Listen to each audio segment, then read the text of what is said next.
गुजरात की सियासत में बड़ा बदलाव देखने को मिल रहा है। मुख्यमंत्री भूपेंद्र पटेल की पूरी कैबिनेट ने इस्तीफा दे दिया है। राज्य के सभी 16 मंत्रियों ने आज अपने पद से इस्तीफा सौंप दिया है। अब कल यानी कि जुमे के दिन सुबह 11:30 बजे गांधीनगर में नई कैबिनेट का शपथ ग्रहण होगा। सूत्रों के मुताबिक नई सरकार में 2 डेप्यूटी सीएम बनाए जा सकते हैं और कई नए चेहरे शामिल होंगे। कांग्रेस से बीजेपी में आए हार्दिक पटेल, अल्पेश ठाकुर, अर्जुन मोढवाडिया जैसे नेताओं को भी मौका मिल सकता है। कई पुराने मंत्रियों को हटाया जाएगा, खासतौर पर वो जिनके कामकाज से पार्टी के आलाकमान खुश नहीं थे।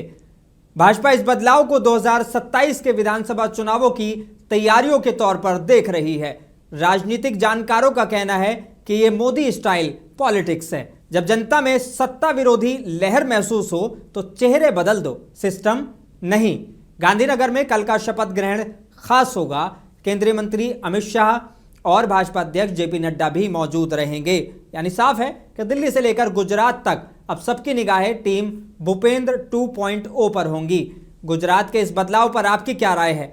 क्या ये बदलाव सत्ता विरोधी लहर को कम कर पाएगा? हमें कमेंट में बताइए। साथ ही गुजरात की सियासत के हर अपडेट के लिए मुंसिफ टीवी को लाइक, शेयर और फॉलो करना ना भूलें।